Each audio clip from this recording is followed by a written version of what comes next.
Hey everyone, welcome back.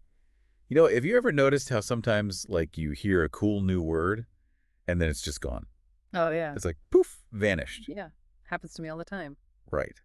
So today we're going to deep dive into the science behind making words stick. Like what actually works. Exactly, making them a permanent part of your vocabulary. Yeah, and it's not just like rote memorization. It's Yeah. more about like, how does our memory even work and how can we use that to our advantage? Okay, that's interesting. So we hear about repetition a lot, Yeah.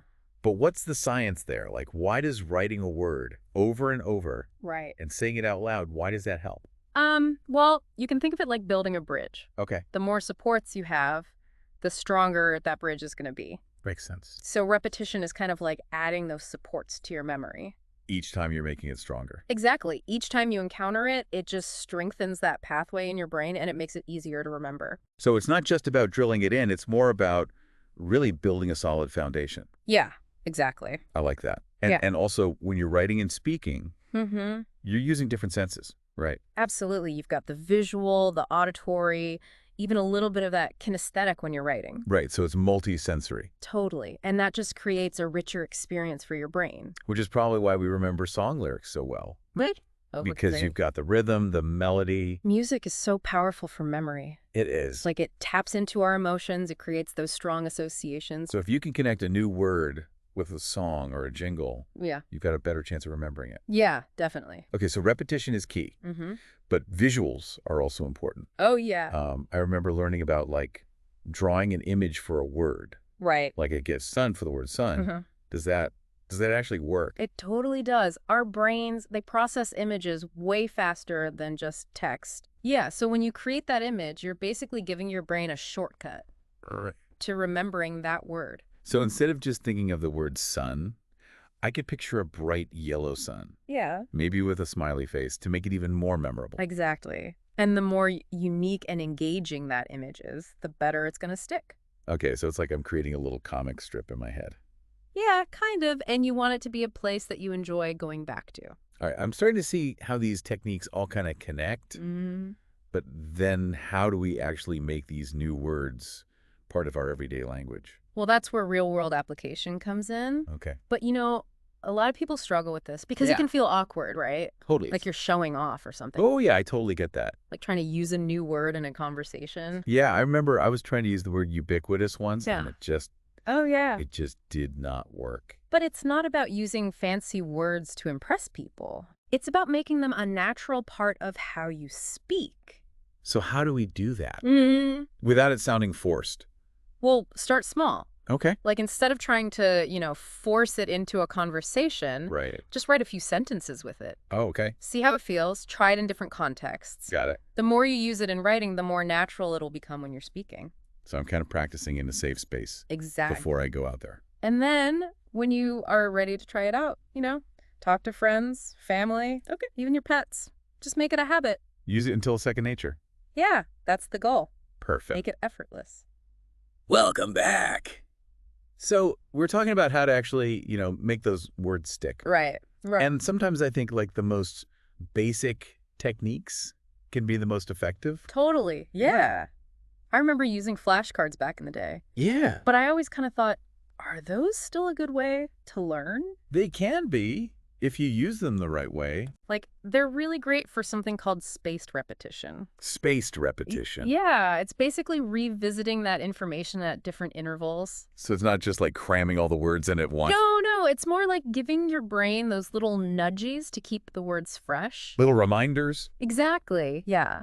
I like that. You can think of it like tending to a garden. Okay. You plant the seeds and you have to water them regularly to help them grow. And bloom. Yeah, so spaced repetition is kind of like watering those word seeds. So instead of just flipping through them once, Right. I might look at a word today, then tomorrow, then maybe next week. Exactly. And each time that memory is getting a little bit stronger. Okay, that makes sense. And you can even, get creative with your flashcards. Oh, okay. Don't just write the word in definition. Right. Like draw pictures, use different colors, make up little stories in your mind. Like, Anything to make it more engaging. yeah, make it your own. So speaking of being creative, you mentioned mnemonic devices earlier. Oh, yeah. Can you give us an example of like how those actually work? Sure. So let's say you're trying to remember the word mellifluous, Mellifluous, okay. which means like sweet sounding. Okay. So you could imagine a bee buzzing around a flower. Okay, so like And that bee is wearing a little hat that says flow. flow. Yeah.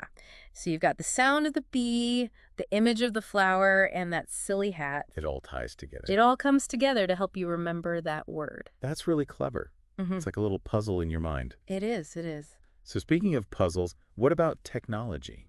Oh, technology is amazing for language learning. Yeah. There are so many apps and tools out there. There are so many. It can be kind of overwhelming. It can be. Yeah. So like what should we look for in a good app?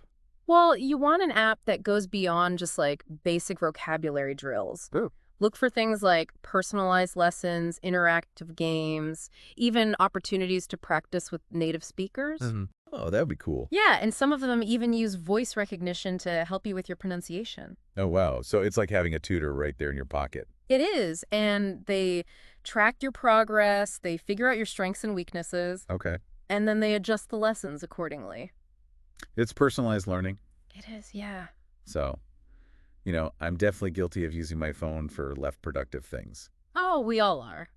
But this is making me want to actually, use it for something good. I know. Ditch the mindless scrolling. Yeah, do something enriching. And speaking of enriching, one of the most powerful things you can do is immerse yourself in the language. Okay, yeah, everyone says immersion, immersion, immersion. Right. But it seems like such a big commitment. Doesn't have to be. What if I can't just, pick up and move to another country? You don't have to. It's about creating that language environment wherever you are. Okay, but how do I do that? Start small. Okay. Change the language settings on your phone, your computer. Listen to music, podcasts, watch movies with subtitles, read a few pages of a book. Just surround yourself with it as much as possible. Exactly. Make it part of your daily life. Okay. And the more you do that, the more you'll start to pick up those nuances. The little things. Yeah, the idioms, the humor. The cultural references. Yeah, it's like training your brain to think in that language. Not just translating in your head. Exactly. That's where real fluency comes in. So we talked about flashcards, apps, immersion. What about good old-fashioned reading? Oh, reading is still so important. Okay. It's one of the best ways to expand your vocabulary and grammar. So I should still be reading, but maybe not those boring textbooks. Not unless they really interest you. Okay. Pick up a novel, a magazine, a comic book, anything that grabs your attention. Okay, so what if I don't understand every single word? That's totally normal. Okay. Don't get bogged down. Just try to get the main idea. Okay. Look up words as you need to. So don't get discouraged if I don't know every word. No, over time you'll start to recognize patterns. Okay. And you'll internalize that vocabulary. Got it. So it's like putting together a puzzle. It is, yeah. Each new word is another piece. Exactly. And reading also helps you get a feel for the flow of the language. Absolutely, which is super important for speaking and writing. Right. Okay. Yeah. This all makes sense, but what about the actual speaking part? Well, one of the best ways to practice is to find a language exchange partner. Okay. Like a pen pal, but for speaking. Yeah, exactly. Okay. There are so many online platforms that connect language learners. So I could find someone who's learning English, and I could practice, the language I'm learning with them. Exactly. You can help each other out. It's a win-win. It is. You get an accountability partner. And a friend. Yeah, and a friend from another culture. I love that. It's a great way to learn. So we've talked about flashcards, apps, immersion, reading, language partners. We've covered a lot. It seems like it's really about finding what works best for you. It is. Experiment. Find what you enjoy. Yeah. Make it part of your life. And have fun. Most importantly, have fun. All right, welcome back. We've talked about a lot of different techniques to make words stick. Yeah. From Yeah. flashcards to apps to even finding language partners. Mm-hmm. But I feel like there's something we haven't talked about yet. Yeah, I think And it's like the right mindset. Oh, absolutely. You can have all the tools and techniques in the world, Right. but if you don't have the right mindset, it can be really tough. It can be a struggle. Yeah, like having a fancy sports car but no idea how to drive it. Exactly. So like, what does a successful language learner, what does Yeah. their mindset look like? Well, I think the biggest thing is focusing on the journey. Okay. and not just the destination. Not just the end goal. Right. Language learning is a process. It's a marathon, not a sprint. Yeah, exactly. And it's important to celebrate those small wins along the way. So instead of being discouraged, like, oh, I'm not fluent yet, Right. it's more like, hey, I learned a new phrase today. Exactly. Yeah. Shift that perspective I had a short conversation. from I can't to I'm making progress. I like that. And also letting go of that fear of making mistakes. Oh, that's a big one. It is. A lot of people get hung up on that. I used to be so scared of sounding silly Oh, I get it. that I would barely speak at all. But, mistakes are part of learning anything new. Right. Think about a baby learning to walk. They're going to fall down a lot. They're going to stumble. Yeah, before they finally get it. So it's okay to mess up. It is. Embrace those mistakes. Even laugh at yourself. Right. Use them as fuel to keep going. I like that. So it's like giving myself permission to be a beginner, Yes, exactly. to experiment. Have fun with it. Okay. And then another thing, consistency. Oh, that's a huge one. Yeah, it's not about cramming everything in. No, it's about making it a habit. Even if it's just for a few minutes every day. Yeah, just like exercise. You don't have to run a marathon every day. Right, a little bit goes a long way. Exactly. A short walk can still make a difference. And like you said, find things you enjoy. Yes. That's key. If you love music, listen to songs in that language. If you love food, try cooking. Try cooking some dishes from another culture. Make it an adventure, Exactly. not a chore. And speaking of adventure, I think curiosity is so important too. Oh, tell me more about that. Language is a window into another culture. It is. It's another way of looking at the world. So the more curious I am, the more motivated I'll be. Exactly. The more you'll want to learn. So it's not just about the words themselves, it's about the people, The stories. the culture. Exactly. That's really cool. Language is a gift.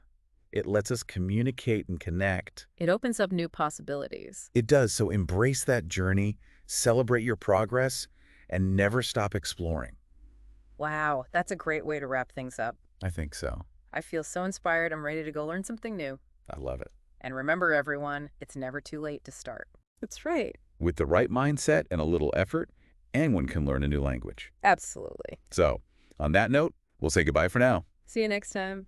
We hope you enjoyed this deep dive and feel ready to embark on your own language learning adventures. Happy learning. Happy learning.